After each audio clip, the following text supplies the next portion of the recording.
doutora Maísa de Souza Ribeiro está aqui, aliás, na 14ª Convenção de Contabilidade, que se realiza aqui em Bento Gonçalves, e ela está falando para o pessoal sobre a contribuição da contabilidade na sustentabilidade, que é um tema realmente atualíssimo. Prazer em tê-la aqui. A senhora que é de Ribeirão Preto, está sentindo um pouquinho de frio aqui? Sai de Ribeirão Preto, 30 graus, chega aqui 10 graus. A diferença é bastante significativa, né? E aí, e esse tema, a contabilidade e a contribuição dela para a sustentabilidade. Qual é essa contribuição? Essa contribuição ela está na essência da contabilidade, que é a informação. A contabilidade tem por objetivo informar, produzir informações sobre os eventos econômicos e financeiros que acontecem dentro da empresa e que vão ser utilizados no processo de decisão para a continuidade da empresa. Então, quando a gente está falando em sustentabilidade, a gente está pensando em continuidade pensando nos aspectos sociais, ambientais e econômicos. Toda a interação da empresa com o meio ambiente, hoje, ela gera gastos, né? E esses gastos, eles precisam entrar no orçamento, no planejamento da empresa, para que ela possa se organizar e gastar na medida que ela tenha. As empresas hoje, na sua avaliação, elas estão dando realmente a devida importância que a contabilidade precisa ter, até para a saúde financeira delas, não é isso? Sim. A gente vê que existem alguns trabalhos iniciais, existem algumas iniciativas louváveis, bastante importantes, vários relatórios de sustentabilidade têm sido divulgados, a gente tem algumas organizações trabalhando junto às empresas no sentido de orientar as empresas sobre como produzir essas informações, mas em termos contábeis a gente ainda está no estágio bastante inicial, embora seja de grande importância a participação do profissional de contabilidade. Qual é hoje o grande papel da contabilidade, já que o Conselho Federal de Contabilidade elegeu o ano de 2013 como o ano da contabilidade? Do ponto de vista macroeconômico, a contabilidade no Brasil. Ela é importante na medida que ela possa chamar a atenção sobre a necessidade que as empresas têm que ter sobre o planejamento dos gastos na área de sustentabilidade. Do que diz respeito a se equipar, se readequar no sentido de melhorar o processo operacional para reduzir esses impactos. E aí as empresas precisam se preparar para isso, né? Precisam dar adequado treinamento para os seus funcionários, precisam ter integração entre as áreas para que os profissionais de contabilidade recebam as informações necessárias para colocar junto àquelas que vão refletir o patrimônio que a empresa tem à sua disposição. Esse patrimônio ele não é só da empresa, a empresa precisa prestar contas sobre esses recursos que estão sob seus cuidados, esses recursos são da sociedade de uma forma geral e essa sociedade tem que ter uma satisfação sobre a forma de uso desses recursos. Doutora Maísa, muito obrigado pela entrevista e seja bem-vinda aqui ao Rio Grande do Sul, venha mais vezes, né? Okay. Mesmo no frio. Ok, obrigada pelo convite. Bom, eu tenho a grata felicidade de encontrar um grande amigo aqui, contador, né, já de algum tempo, ex-presidente do Conselho Federal de Contabilidade, de notório saber na área, que é o Enori Spinelli. Prazer em tê-lo.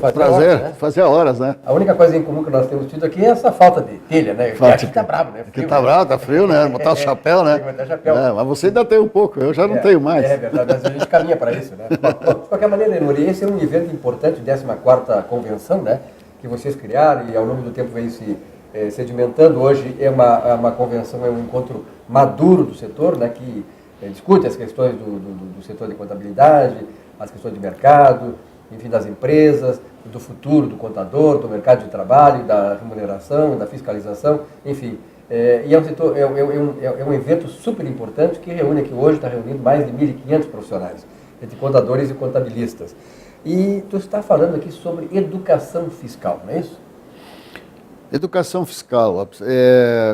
É um painel que nós vamos ter hoje à tarde com um professor da USP, que trata muito bem desse modelo fiscal, né, no Brasil. É uma ideia que os países desenvolvidos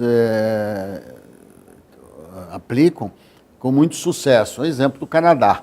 O Brasil tinha, passados alguns anos aí, uns 10 anos, tinha um acordo Brasil-Canadá sobre esse tema.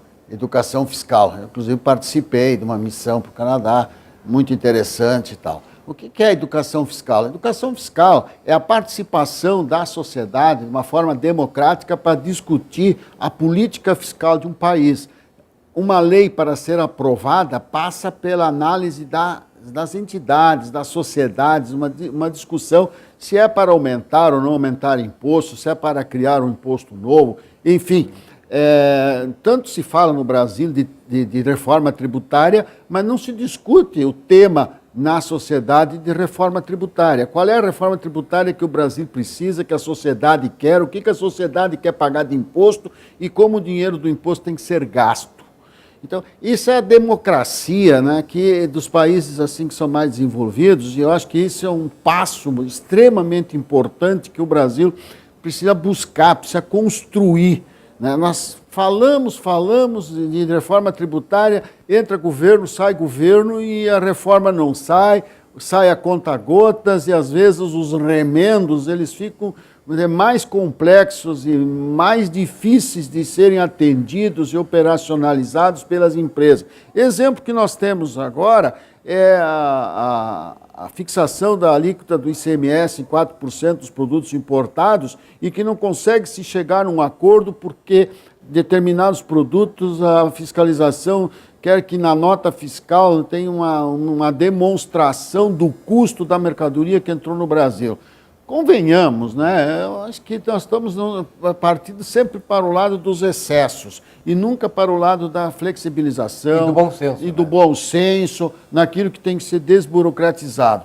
Então, eu acho que está na hora do Brasil ter uma posição diferente. O nosso painel hoje, né, com esse professor, que é fiscal da Receita Federal também, ou tem uma atividade na Receita Federal de São Paulo, ele trata muito bem desse tema. Nós participamos de um evento promovido pela Universidade Federal de São Paulo em setembro do ano passado, onde se tratou desse tema, e a Universidade Federal de São Paulo, a USP, ela está desenvolvendo um projeto voltado para a educação fiscal. Eu acho isso extremamente salutar e que a sociedade passe a participar mais.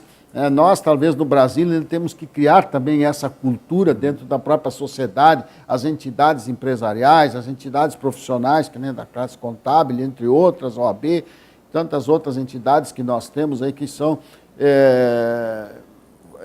formadoras de opinião, né? Eu acho que é nessa linha que a gente tem que efetivamente se desenvolver.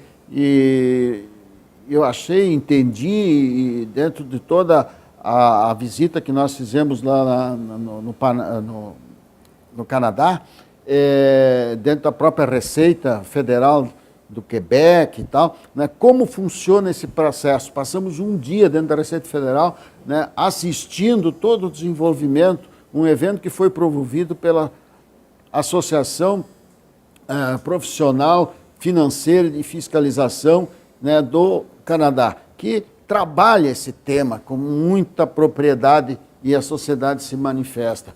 Né? Não se cria uma lei sem que a sociedade participe e tenha emitido a sua opinião, ou contrária, ou favorável, ou no meio termo, né? No consenso. Acho que é nessa linha que a gente talvez um dia a gente, de repente, temos que sonhar que um dia possamos, no Brasil, né? Quem sabe? Ter esse procedimento.